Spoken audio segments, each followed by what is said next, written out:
Hey foodies, welcome back. So today I'm sharing a special fried rice recipe with you.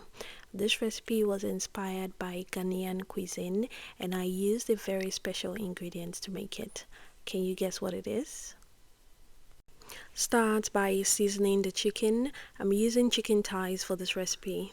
And I'm seasoning with some chopped onions, smashed garlic, ginger, some chicken seasoning cubes, curry, thyme, and salt. I'll give this a quick mix. I'm not going to add any water at this point.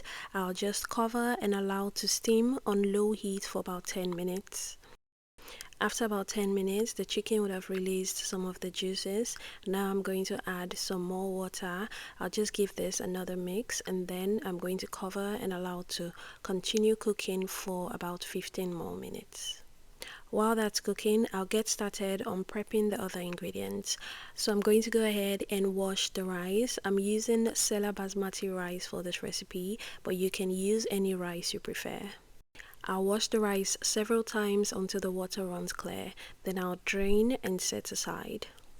Next, I'm going to wash my secret ingredient for this recipe, which is waakye leaves. Waakye leaves or sorghum leaves is mostly used to make the popular dish from Ghana called waakye, which is absolutely delicious. And you can get these leaves from most open markets or even online. I got mine from Etsy. I'll provide the link to it in the description box. After prepping my ingredients, I'll go ahead and check on the chicken. The chicken should be cooked now, so I'll take it out of the stock, set it aside, and then sieve the stock to get rid of any bones or big chunks of garlic or ginger. My chicken stock is ready. I'll return it back to the pot and then add the washed rice. I'll also add the waakye leaves, which is what's going to give the rice a nice and vibrant color. Season with salt and add enough water to cover.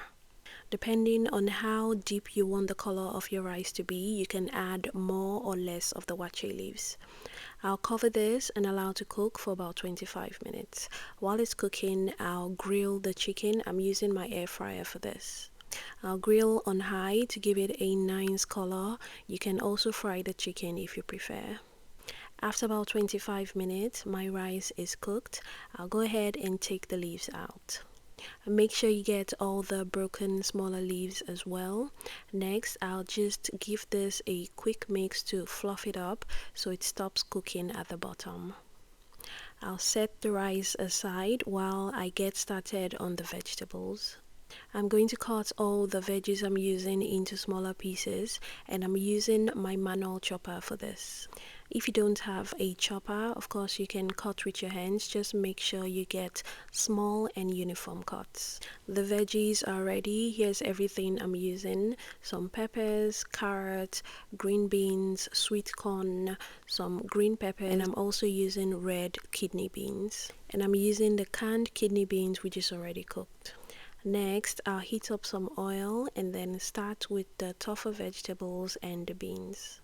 And I'm starting with this because these take a longer time to fry. I'm also adding some chopped habanero or yellow pepper for heat. I'll go ahead and stir fry this for about 3 minutes, just until the veggies are a bit softer. When that's done, I'll add the other vegetables, so the peppers, the peas, the sweet corn, and some seasoning. For the seasoning, I used salt, garlic powder, and crushed chicken seasoning cube. I'll continue stir frying this for a few more minutes. The other veggies do not need as much time to cook. I forgot to mention that I used frozen peas, which is already fully cooked. Also, for the sweet corn, I just used the canned version. I've gone ahead and added the rice, which is the final part. I'm just going to do one more step, which is stir fry the rice for at least 5 minutes. This last step is going to give the rice a really nice taste and texture, as well as make it last longer. We're done at last. Our waakye fried rice is ready. I'm going to serve this piping hot with the air fried chicken. I also added some ripe fried plantains. You can also add a fresh salad to this if you like. I also added one boiled egg, and I wanted to add shito, but I didn't have any of that, so I just used this atasu sauce from Atari Foods, and it was such an amazing combination. Let me know if you're going to try this. Don't forget to subscribe if you haven't done so already. Thanks everyone for watching, and I'll see you in the next one.